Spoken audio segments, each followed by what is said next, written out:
ന്യായാധിപന്മാർ 13-ാം അധ്യായം 1 മുതൽ 25 വരെയുള്ള വാക്യങ്ങൾ. ഇസ്രായേൽ ജനം വീണ്ടും കർത്താവിൻ്റെ മുൻപിൽ തിന്മ ചെയ്തു.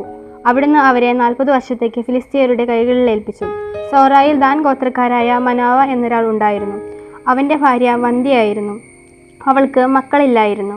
കർത്താവിൻ്റെ ദൂതൻ അവൾക്ക് പ്രത്യക്ഷപ്പെട്ടു പറഞ്ഞു, നീ വന്ധ്യയാണ്, നിനക്ക് മക്കളില്ല. നീ ഗർഭം ധരിച്ച് ഒരു പുത്രനെ പ്രസവിക്കും. അതുകൊണ്ട് നീ സൂക്ഷിക്കണം. വീഞ്ഞോ വീര്യമുള്ള പാനീയങ്ങളോ കുടിക്കരുത്. അശുദ്ധമായുള്ളതൊന്നും ഭക്ഷിക്കരുത്. നീ ഗർഭം ധരിച്ച് ഒരു പുത്രനെ പ്രസവിക്കും. അവൻ്റെ തലയിൽ ക്ഷൗരക്കത്തി തൊടരുത്. അവൻ ജനനം മുതൽ ദൈവത്തിന് ആശീർവാദക്കാരനായിരിക്കും. അവൻ ഫിലിസ്ത്യരുടെ കയ്യിൽ നിന്ന് ഇസ്രായേലിനെ വിടുവിക്കാൻ ആരംഭിക്കും. അവൾ ഭർത്താവിനോട് പറഞ്ഞു, ഒരു ദേവപുരുഷൻ എൻ്റെ അടുത്ത് വന്നു. അവൻ്റെ മുഖം ദേവദൂതൻ്റേതുപോലെ പേടിപ്പെടുത്തുന്നതായിരുന്നു. എവിടെ നിന്ന് വരുമെന്ന് അവനോട് ഞാൻ ചോദിച്ചില്ല. അവൻ പേര് പറഞ്ഞതുമില്ല. അവൻ എന്നോട് പറഞ്ഞു, നീ ഗർഭം ധരിച്ച് ഒരു പുത്രനെ പ്രസവിക്കും.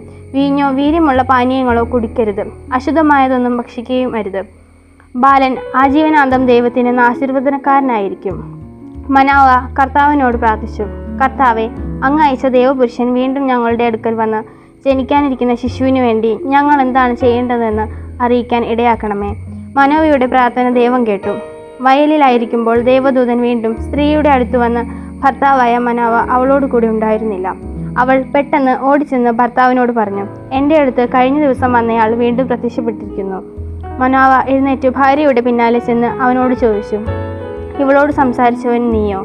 അവൻ പറഞ്ഞു, ഞാൻ തന്നെ. അപ്പോൾ മനാവ ചോദിച്ചു, നിന്റെ വാക്കുകൾ നിറവേറുമ്പോൾ ബാലൻ്റെ ജീവിതചര്യത എങ്ങനെയായിരിക്കും? അവൻ എന്താണ് ചെയ്യേണ്ടത്? കർത്താവിൻ്റെ ദൂതൻ മനോവയോട് പറഞ്ഞു, ഞാൻ സ്ത്രീയോട് പറഞ്ഞതെല്ലാം അവൾ പാലിക്കട്ടെ. മുന്തിരിയിൽ നിന്നുള്ളതൊന്നും അവൾ ഭക്ഷിക്കരുത്. വീഞ്ഞോ ലഹരി പദാർത്ഥമോ കുടിക്കരുത്. അശുദ്ധമായതൊന്നും തിന്നുകയും അരുത്. ഞാൻ അവളോട് കൽപ്പിച്ചതൊക്കെ അവൾ പാലിക്കണം. മനോവ കർത്താവിൻ്റെ ദൂതനോട് പറഞ്ഞു, ഞാൻ ഒരു ആട്ടിൻകുട്ടിയെ പാകം ചെയ്യുന്നതുവരെ നിൽക്കണമേ. കർത്താവിൻ്റെ ദൂതൻ പറഞ്ഞു, നീ പിടിച്ചു നിർത്തിയാലും നിന്റെ ഭക്ഷണം ഞാൻ കഴിക്കുകയില്ല. എന്നാൽ നീ പാകം ചെയ്യുന്നെങ്കിൽ അത് കർത്താവിന് ദഹനബലിയായി അർപ്പിക്കുക. കർത്താവിൻ്റെ ദൂതനാണ് അവനെന്ന് മനോവ അറിഞ്ഞിരുന്നില്ല. അവൻ കർത്താവിൻ്റെ ദൂതനോട്, നിന്റെ പേര് എന്തെന്ന് നീ പറഞ്ഞു സംഭവിക്കുമ്പോൾ ഞങ്ങൾ നിന്നെ ബഹുമാനിക്കണമല്ലോ എന്ന് പറഞ്ഞു. ദൂതൻ അവനോട് ചോദിച്ചു, എൻ്റെ പേര് അത്ഭുതകരമായിരിക്കെ നീ അത് ചോദിക്കുന്നത് എന്തി? അപ്പോൾ മനാവ ആട്ടിൻകുട്ടിയെ കൊണ്ടുവന്ന് ധാന്യബലിയോടുകൂടെ അത്ഭുത പ്രവർത്തിക്കുവാനായ കർത്താവിന് പാറപ്പുറത്ത് വെച്ച് അർപ്പിച്ചു. ബലിപീഠത്തിൽ നിന്ന് അഗ്നിജ്വാല ആകാശത്തിലേക്ക് ഉയർന്നു. മനോവയും ഭാര്യയും നോക്കി നിൽക്കെ കർത്താവിൻ്റെ ദൂതൻ ബലിപീഠത്തിലെ അഗ്നിജ്വാലയിലൂടെ ഉയർന്നു പോയി. അവർ നിലത്ത് കമിഴ്ന്നു വീണു. അവൻ മനോവയ്ക്കും ഭാര്യയ്ക്കും പിന്നീട് പ്രത്യക്ഷപ്പെട്ടില്ല.